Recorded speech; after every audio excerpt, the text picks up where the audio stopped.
नाग है गले में, त्रिशूल है हाथ में, शेर की छाल पहनी हुई है, भगवान। शमशान में रहते हैं, ईश्वर है। ये भारत में ही है ये गौरव, हर कहीं जगह नहीं है कि हमने एक भांग पीने वाले को भी ईश्वर माना है, हमने नरमुंडों की माला पहनने वालों को भी ईश्वर माना है। ईश्वर बनने की सिर्फ क्वालिटी लगती है, आउटर फिजिक नहीं। वैसे अच्छा इंसान बनने के लिए आउटर फिजिक नहीं चाहिए, अंदर अंतरात्मा अच्छी होनी चाहिए। अगर कृष्ण अच्छे हैं तो अंदर से अच्छे हैं, किसी का बुरा नहीं करते। शिव अच्छे हैं तो अंदर से। जब शिव और पार्वती माता की शादी हुई ना, तो जब शादी के लिए लेने गए शिव जी को, तो जब शिव जी आ रहे थे तो शिव पुराण में बहुत अच्छा वर्णन है उनकी शादी का, उनका विवाह का, बहुत मजेदार, कि पूरे लाखों करोड़ों भूत उनके पीछे आ रहे हैं। किसी का हाथ टूटा है, किसी का पैर टूटा है, कोई 4 जगह से मुड़ा हुआ है, ऐसे भूत पलित सब उनकी शादी में आ रहे हैं, उनके बाराती बनकर। और जब वो हिमालय और मैना देवी के महल के पास पहुंचते हैं, जो पार्वती देवी के माता पिता थे, हिमालय और मैना देवी, जब उनके पास पहुंचते हैं तो मैना देवी जैसे शिव जी को देखती है बेहोश हो जाती है। इससे पहले उन्होंने देखा ही नहीं था। सुना था कि शिव जी इस दुनिया के सुपर हीरो है, बहुत बेहतरीन तेजस्वी इंसान है, तेजस्वी मतलब उसको देखते से इंसान तेज में आ जाता है, बहुत अलग इंसान है। तो मैना देवी ने उनको पहले कभी देखा नहीं था, जैसे देखा बेहोश हो गई कि मेरी पार्वती ने, मेरी बेटी ने ऐसा वर ढूंढा जो शेर की खाल पहनता है, त्रिशूल रखता है, गले में सांप लपेटा हुआ है, राख मली हुई है शमशान की, और भूत पलीत उसके सेवक हैं, ऐसा वर ढूंढा मेरी बेटी ने। तो विष्णु जैसे वो बेहोश होती है, विष्णु पानी छिटकते हैं, उनको ठीक करते हैं, फिर विष्णु जाते हैं शिव जी के पास। हे प्रभु, आप माना आप ओरिजिनल व्यक्ति हैं, पर ये दुनिया आपको सह नहीं पाएगी। आप पार्वती देवी की जो मम्मी है ना, मैना देवी, वो बेहोश हो गई आपको देखकर। थोड़ा अपने रूप का परिवर्तन कीजिए, संसार के हिसाब से चलिए। जानते हैं आप ओरिजिनल है, लेकिन संसार के हिसाब से चलना पड़ेगा। तो फिर शिव जी अपने रूप में आते हैं, फिर अच्छा बिल्कुल सुंदर ब्यूटीफुल रूप बनाते हैं उनका, सुंदर सा बिल्कुल, और फिर जाते हैं तो मैना देवी देखती रह जाती है, वाह या समझे, इतनी प्यारी स्टोरी है, मजा आ जाता है उसको सुनने में। शिव जी ओरिजिनल इसलिए ताकतवर है, और पार्वती, शिव ने अपना पर्सनैलिटी, देखो पर्सनैलिटी डेवलपमेंट में क्या है, शिव ने अपनी पर्सनैलिटी ऐसी बनाई है कि पार्वती किसी और को पाना ही नहीं चाहती, सिर्फ शिव। रावण राम से ज्यादा लोकप्रिय थे, मतलब लोकप्रिय नहीं बोलूंगा मैं, कुख्यात थे, पूरे ब्रह्मांड में दबदबा था रावण का। और सीता माता को सिर्फ राम चाहिए, कि राम की वो पर्सनैलिटी है।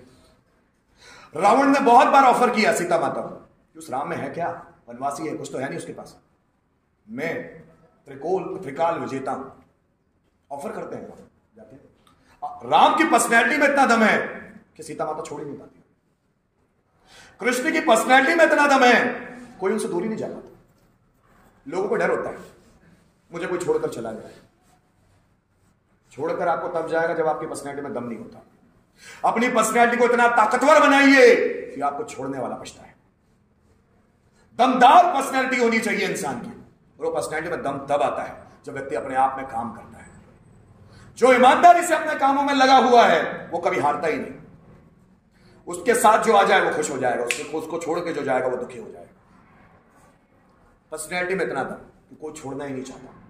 राधा कृष्ण के सिवा किसी से प्यार ही नहीं कर पाई, क्योंकि कृष्ण जैसी पर्सनैलिटी उनको कभी जिंदगी में कोई और नजर ही नहीं आई।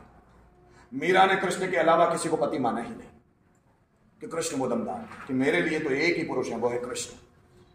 सती माता ने बार बार अवतार लिया, फिर वो पार्वती बनकर भी आई, पर पाऊंगी तो सिर्फ शिव को ही, क्योंकि शिव जैसा पुरुष इस दुनिया में है ही नहीं। सीता माता ने राम को एक बार देखा, इतनी कायल हो गई कि राम के अलावा उनके दिमाग में कोई था ही नहीं। पर्सनैलिटी इतनी पावरफुल कि उनके अलावा कोई मन में आता ही नहीं। जब इंसान अपनी पर्सनैलिटी पे काम करता है ना, उसको कोई छोड़कर नहीं जाता। आसपास के लोग भी उससे कनेक्ट हो जाते हैं, कोई नहीं जाता। कृष्ण से नाराज ही नहीं होता, राम से नाराज ही नहीं होते, थोड़े पल के लिए होते हैं, नहीं होते। पर्सनैलिटी में इतना दम है। उनको पता है, रावण बोलता है ना 1 महीने में काट डालूंगा अगर मुझे एक्सेप्ट नहीं किया तो। रावण अशोक वाटिका में जाकर सीता माता बोलता है, सीता माता बोलती है मेरे हस्बैंड यहां तक आ जाए एक बार, तू मुझे काट डाले, मेरे हस्बैंड एक बार आ जाए यहां लंका में, फिर तो बात करना। क्योंकि उनको पता है उनके हस्बैंड में कितना जोर है, उनके हस्बैंड में क्या दम है वो जानती है, उनकी पर्सनैलिटी में कितना पावर है, पॉजिटिव पावर वो जानती है, इसलिए वो अपने हस्बैंड को छोड़ना ही नहीं चाहती। और आजकल के कपल्स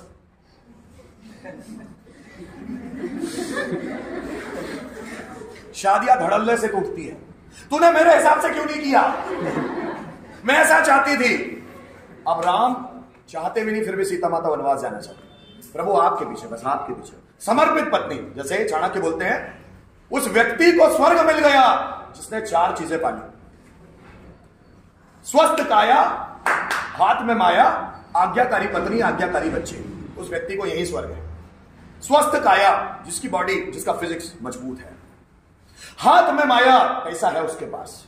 आज्ञाकारी पत्नी, जिसकी पत्नी उसका कहना मानती हो। आज्ञाकारी बच्चे, जिसके बच्चे उसका कहना मानते हो। वो व्यक्ति को तो यही स्वर्ग मिलेगा। उसको स्वर्ग और दूसरा पाने की जरूरत क्या है? तो आजकल कोई गलती कर दी जरा सी, सहन करने को तैयार ही नहीं। अरे आपसे भी गलतियां होगी और दूसरों से भी होगी।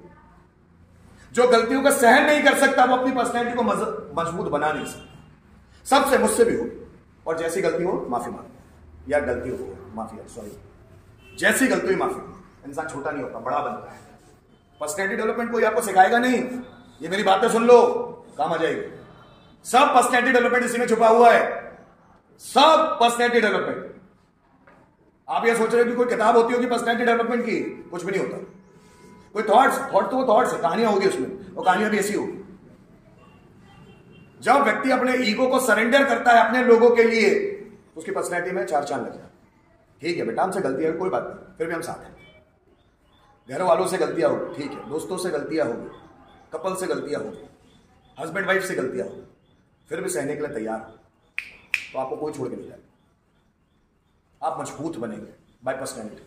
आज के जैसा नहीं तलाक पे तलाक हो रहे हैं लोगों के। पैसों को देखकर किसी को सिलेक्ट नहीं करना है। शादी भी करना है तो पैसे देख के नहीं करना है। उसके बाद बहुत ज्यादा पैसा, उसको गवर्नमेंट जॉब है तो शादी कर लेते हैं। व्यक्ति हमारे हिसाब से है ना, तो पर्सनैलिटी में दम हो जाता है। आप समझ ले, जरूरी नहीं है अच्छा घर देख के शादी किए, हो सकता है वनवास हो जाए 14 साल का, अयोध्या छोड़ के जाना पड़े। समझ रहे हो?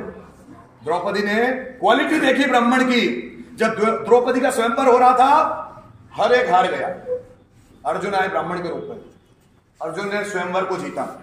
ब्राह्मण तो द्रौपदी के पिता महाराज द्रुपद टेंशन में आ गए कि मेरी बेटी ब्राह्मण के साथ कैसे रहेगी, मेरी बेटी तो महलों में रही। लेकिन उनको क्या पता था वही ब्राह्मण अर्जुन है। बाद में राज मिला, और फिर बाद में ऐसा भी होगा कि 13 वर्ष का वनवास, 12 वर्ष का वनवास और 1 वर्ष का अज्ञातवास। यहाँ लाइफ का भरोसा नहीं, सब अच्छा नहीं होता है। कभी सुख भी होता है, कभी दुख भी होता है, कभी बहुत अच्छा होता है, कभी बहुत बुरा होता है। यहाँ कुछ भी हो सकता है अनएक्सपेक्टेड, और तैयार रहना चाहिए। हर कुछ अच्छा नहीं होता।